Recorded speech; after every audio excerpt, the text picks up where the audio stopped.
நம்ம என்ன பண்ணுறோம், ஃபியூல் பம்ப் அசம்பிளி, அப்புறம் பாடி தனியாக, மோட்டர் தனியாக, அப்புறம் ஐசி தனியாக அப்படின்னு சொல்லி கொடுத்துட்ருக்கோம். எல்லா நண்பர்களும் வாங்கி மாட்டிகிட்டு இருக்காங்க. மாட்டும் போது என்ன பண்ணுறாங்கன்னா, ஒரு சில தவறுகளையும் செய்யக்கூடிய ஒரு சூழல் இருக்குது.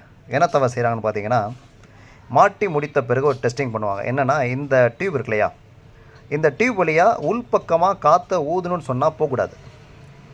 வெளிப்பக்கமாக உறிஞ்சால் லேசாக ஒரு வால்வு திறந்து வர மாதிரி இருக்கணும். ஆனால் பெட்ரோல் அதிகமாக ஸ்மெல் இருக்கக்கூடிய அந்த வாகனங்களில் உரியாதீங்க, உள்ளே ஊதி மட்டும் பாருங்கள். ஏன்னா அது ரொம்ப நமக்கு பாதிப்பு ஏற்படுத்துகிற மாதிரி இருக்கும். உறிஞ்சால் அந்த பெட்ரோல் ஸ்மெல்லாம் வாய்க்குள்ளே வந்துடும். திடீர்னு பெட்ரோல் இருந்தால் அதுவும் சேர்ந்து வந்துடும்.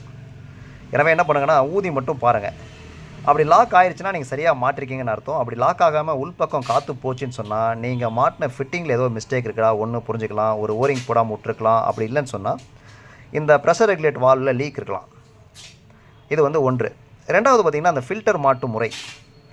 இப்போ இந்த என்ன டைப்னா, உங்களுக்கு இதில் ஃபியூல் கேஜ் வர டைப்பு, அதாவது ஃபியூல் கேஜ் சேர்ந்த மாதிரி வரும். வெர்ஷன் 3 R15 வண்டிகள்லாம் வரும். இந்த ஃபியூல் கேஜ் வர டைப்பில் நீங்கள் இந்த ஃபில்டரை மாற்றி போடுறதுக்கான வாய்ப்புகள் கிடையாது. உதாரணமாக இப்படி தான் ஃபில்டர் வரும்ன்ற ஒரு ஃபில்டரை நீங்கள் என்ன பண்ணலாம், இப்படி மேல் பக்கமாக மாட்டிடுவீங்க தெரியாமல். அப்படி மேல் பக்கமாக மாட்டிட்டா என்ன ஆகும்னா, ரொம்ப உயரமான இடத்துக்கு இந்த ஃபில்டர் வந்துடும். ஆனால் அந்த ஃபியூல் கேஜ் இருக்கிறனால என்ன பண்ணுவீங்க, நீங்கள் கண்டுபிடிச்சிடுவீங்க இந்த பக்கம் ஃபியூல் கேஜ் மாட்டணும், இந்த ஃபில்டரை இப்படி மாட்டிட்டோன்னு சொன்னால். ஏன்னா ஃபில்டர் பார்த்திங்கன்னா சின்னதாக லாக் தான் இருக்கும், அப்படி உறிஞ்சால் 2 பக்கம் மாட்டிக்கலாம். ஆனால் இந்த பக்கம் மாட்டினா நீங்கள் ஃபியூல் கேஜை மாட்ட முடியாது என்பதற்காக என்ன பண்ணுவீங்க, இந்த டைப் வகையில் நீங்கள் தவறாக மாற்றுறதுக்கான வாய்ப்புகள் குறைவு. எனவே சரியாகவே மாட்டிடுவீங்க. இது வந்து ஒன்று. இரண்டாவது பார்த்திங்கன்னா, இது பார்த்திங்கன்னா என்ன ஆகுனா, உங்களுக்கு ஃபியூல் கேஜ் மட்டும் வராது. இதை பாருங்கள், இதில் ஃபியூல் கேஜ் மட்டும் வரும். இதில் வந்து ஃபியூல் கேஜ் அடிஷ்னலாக ஒரு சாக்கெட் வருது இல்லையா, இது ஃபியூல் கேஜ். இது இந்த டைப்பில் என்ன ஆகுனா, உள்பக்கம் ஃபியூல் கேஜ் வராது.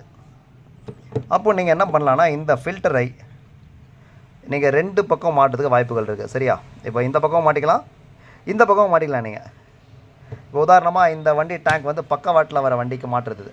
இப்படி மாட்டும் போது குறைஞ்ச பெட்ரோல் இருக்கும்போது என்ன பண்ணணும், இதில் தரையில் படுற மாதிரி குறைஞ்ச பெட்ரோலில் நனைஞ்சிரும். நீங்கள் இதை என்ன பண்ணலான்னா, இந்த பக்கம் தூக்கி இப்படி மாட்டினா என்ன ஆகுனா, உங்களுக்கு உயரமாக போயிடும். அதாவது நீங்கள் இப்படி மாட்டினா என்ன ஆகும்னு பார்த்தீங்கன்னா, இவ்வளோ உயரம் நீங்கள் மாறி போயிடும்.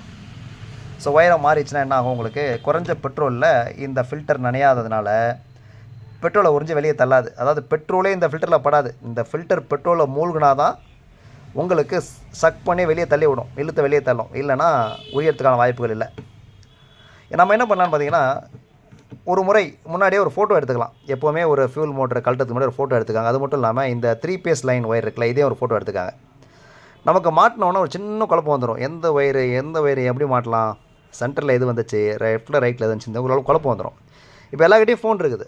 ஸோ வந்தவொடனே ஒரே ஒரு ஃபோட்டோ, இந்த ஃபில்டர் எந்த